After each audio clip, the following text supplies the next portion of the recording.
আপনি কি জানেন পৃথিবীর সবচেয়ে প্রভাবশালী মহাদেশ গড়ে উঠেছে একটি রহস্যময় সমুদ্রকে ঘিরে? উত্তর আটলান্টিক মহাসাগরের উত্তরে রয়েছে এক বিশাল জলরাশি যার নাম নর্থ সি। এই সাগরের আশেপাশে রয়েছে ব্রিটেন, নরওয়ে, ডেনমার্ক এবং নেদারল্যান্ডস। এই দেশগুলো একসাথে ইউরোপকে পরিণত করেছে বিশ্বের অন্যতম ধনী অঞ্চলে।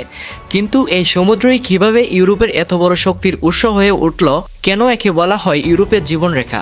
আর ভবিষ্যতে কি কারণে এই সাগরের গুরুত্ব আরও বেড়ে যাবে? কথাই আছে, যে ব্যক্তি সমুদ্রকে নিয়ন্ত্রণ করে সেই ব্যক্তি শাসন করে গোটা বিশ্বকে। উত্তর সাগর যেন সেই কথারই এক জীবন্ত উদাহরণ। 5,70,000 বর্গ কিলোমিটার এলাকা জুড়ে ছড়িয়ে থাকা এই সাগর শত শত বছর ধরে ইউরোপীয় শক্তিধর দেশগুলোর জন্য ছিল যুদ্ধের কেন্দ্রবিন্দু। এই সাগরে ঘটেছে বহু ঐতিহাসিক যুদ্ধ ও ঘটনা। আজকের ভিডিওতে আমরা জানব কিভাবে এই সাগর ইউরোপের অর্থনীতি, শক্তি এবং রাজনীতির সঙ্গে ঘনিষ্ঠভাবে জড়িয়ে আছে। আপনি যদি লাল পিঁপড়া চ্যানেলে নতুন হয়ে থাকেন তাহলে চ্যানেলটি সাবস্ক্রাইব করে বেল আইকনটি ক্লিক করুন। এই ইতিহাসে শুরু হয় 43 খ্রিস্টাব্দে, যখন রোমান সাম্রাজ্য জাহাজের মাধ্যমে ব্রিটেনে আক্রমণ করে এবং তা দখল করে নেয়। তারা সেখানে প্রথমবারের মতো একটি বন্দর তৈরি করে। এরপর ব্রিটেন এবং ইউরোপের মধ্যে বাণিজ্য শুরু হয়। এই ছিল সেই সময় যখন ইউরোপিয়ানরা প্রথম বুঝতে পারে ইউরোপে প্রভাব বিস্তার করতে হলে উত্তর সাগরের উপর নিয়ন্ত্রণ নিতে হবে। 8ম শতকে রোমান সাম্রাজ্যের পতনের পরে উত্তর সাগরের নিয়ন্ত্রণ চলে যায় স্ক্যান্ডিনেভিয়ার ভাইকিংদের হাতে। এই ভাইকিংরা ছোট ছোট নৌকায় করে এখানে আসে। তারা সেন্ট্রাল ইউরোপের দেশগুলোর উপর হামলা করে এবং বিভিন্ন এলাকা লুট করে নেয়। তাদের এই ছোট ছোট জাহাজগুলো এত সহজে চলাচল করতে পারত যে তারা ইউরোপের নদীগুলোতে ঢুকে পড়ত এবং সেখান থেকে সেন্ট্রাল ইউরোপে পৌঁছে যেত। সারা ইউরোপ তাদের এই লুটপাটে খুব বিরক্ত ছিল। এই অবস্থার প্রতিকার করতে জার্মানির কিছু ব্যবসায়ী মিলে একটি সংগঠন গঠন করে যার নাম ছিল অ্যানস্টিটাইট। এই সংগঠনের উদ্দেশ্য ছিল ভাইকিংদের আক্রমণ থেকে নিজেদের ব্যবসা রক্ষা করা। এই ধারণা খুব দ্রুত জনপ্রিয় হয়ে ওঠে এবং ইউরোপের অন্যান্য ব্যবসায়ীরা এতে যোগ দেয়। তারা ভাইকিংদের মোকাবিলা করতে বড় বড় নৌবাহিনী গড়ে তোলে। 1500 শতকে বড় বড় জাহাজ এবং ট্রেড পোস্ট নির্মাণ শুরু হয়। এই সময় হাসনিয়া লীগ এতটা শক্তিশালী হয়ে ওঠে যে উপরের এস্তোনিয়া থেকে নিচে যুক্তরাজ্য এবং ফ্রান্স পর্যন্ত পুরো উত্তর সাগরে তাদের নিয়ন্ত্রণ ছিল।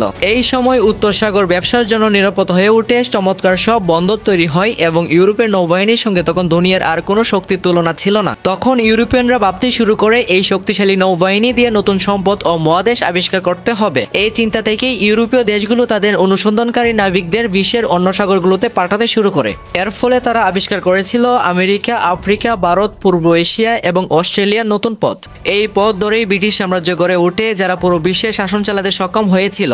উত্তর সাগর আবার আলোচনায় আসে প্রথম ও দ্বিতীয় বিশ্বযুদ্ধের সময়, যখন মিত্রশক্তি উত্তর সাগরকে ঘিরে ফেলে এবং জার্মানির সরবরাহ বন্ধ করে দেয়। এই পদক্ষেপ দুটি বিশ্বযুদ্ধের ফলাফল পাল্টে দেয়। বিশ্বযুদ্ধের সময় জার্মানি চেয়েছিল ব্রিটেনে আক্রমণ করতে, কিন্তু উত্তর সাগরের কারণে তারা সফল হতে পারেনি, যদিও তখন হিটলারকে থামানো সহজ ছিল না। দ্বিতীয় বিশ্বযুদ্ধ শেষ হওয়ার পর অনেক অস্ত্র ও গোলাবারুদ উত্তর সাগরে ফেলে দেওয়া হয়েছে। অনেক গবেষণায় জানা গেছে আজও উত্তর সাগরের নিচে প্রায় 15 লাখ টন গোলাবারুদ পড়ে রয়েছে, যা গত 70 বছর ধরে সমুদ্রের নিচে রয়েছে। তবে উত্তর সাগরে শুধু গোলাবারুদই ছিল না, বরং এর নিচে ছিল অনেক সম্পদ যা ইউরোপকে একটি বড় বাণিজ্যিক এবং অর্থনৈতিক কেন্দ্র বানাতে পারত।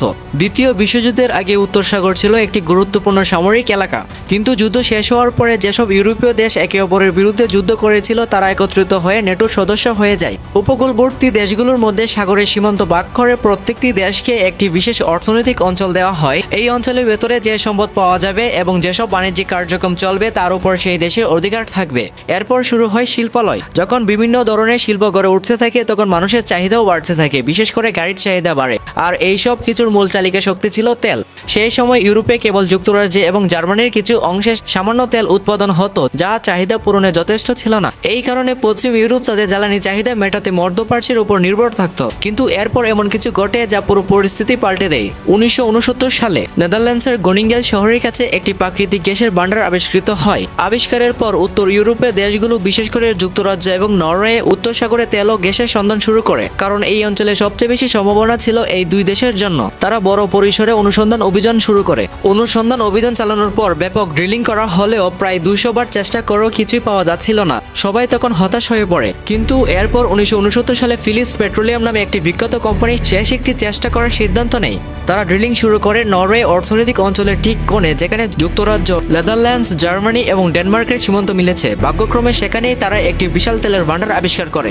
এই আবিষ্কারের পরে নরওয়ের ভাগ্য পুরোপুরি বদলে যায়। এক সময় যারা মাছ ও কাঠ রপ্তানি করে জীবিকা নির্বাহ করত, সেই নরওয়ে আজ বিশ্বের অন্যতম তেল রপ্তানিকারক দেশ হিসেবে পরিণত হয়েছে। প্রথমে নরওয়ে তেল উৎপাদন শুরু করে, এর কিছুদিন পর যুক্তরাজ্যও এখানে তেল ও গ্যাসের রিজার্ভ খুঁজে পায়। এই আবিষ্কারের ফলে যুক্তরাজ্য তার মোট 90% তেলের চাহিদা উত্তর সাগরের রিজার্ভ থেকে মেটাতে শুরু করে এবং কেবল 10% তেল বিদেশ থেকে আমদানি করতে হয়। এই তেলের ভান্ডারে যুক্তরাজ্যকে ইউরোপের অন্যান্য দেশের তুলনায় শক্তিশালী করেছে। যখন রাশিয়া ইউক্রেনের যুদ্ধ শুরু হয়, তখন যুক্তরাজ্যকে ইউরোপের অন্যান্য দেশগুলোর মতো জ্বালানি সংকটের মুখোমুখি হতে হয়নি, কিন্তু জার্মানি এবং অন্য দেশগুলো সেই সংকটে পড়েছিল।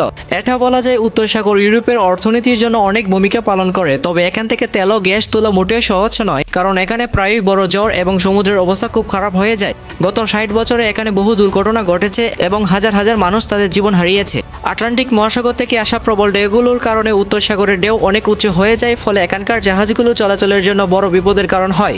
একই সাথে আরেকটি সমস্যা হচ্ছে উত্তর সাগরে তেল এবং গ্যাসের ভান্ডার খুব দ্রুত শেষ হয়ে যাচ্ছে। এমন হতে পারে খুব শীঘ্রই উত্তর সাগরের চিত্র পুরোপুরি বদলে যাবে। তবে ভবিষ্যতে যাই ঘটুক, একটি বিষয় একদম পরিষ্কার, আজকের বিশ্বের মানচিত্র গঠনে উত্তর সাগরে একটি বিশাল অবদান রয়েছে। বলা হয়ে থাকে ভূমধ্যসাগর ক্লাসিক যুগের মানচিত্র তৈরি করেছে, আটলান্টিক মহাসাগর আধুনিক যুগের মানচিত্র তৈরি করেছে এবং এখন প্রশান্ত মহাসাগর ভবিষ্যতের মানচিত্র গঠন করতে চলেছে। কারণ বিশ্বের 3টি প্রধান শক্তি এবং খুব দ্রুত প্রশান্ত মহাসাগরের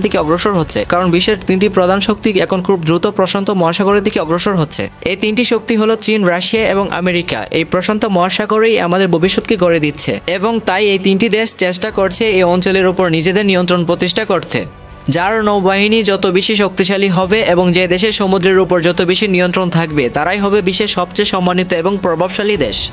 আমরা পরের ভিডিওতে একদম নতুন এবং আগ্রহ জাগানো একটি বিষয় নিয়ে ফিরে আসব। নিজেদের প্রতি খেয়াল রাখবেন। দেখা হচ্ছে পরবর্তী ভিডিওতে। আর যদি এই ভিডিওটি ভালো লেগে থাকে তাহলে একটি লাইক দিন এবং চ্যানেলটি সাবস্ক্রাইব করুন। আপনাদের সাপোর্ট আমাদের অনুপ্রেরণা।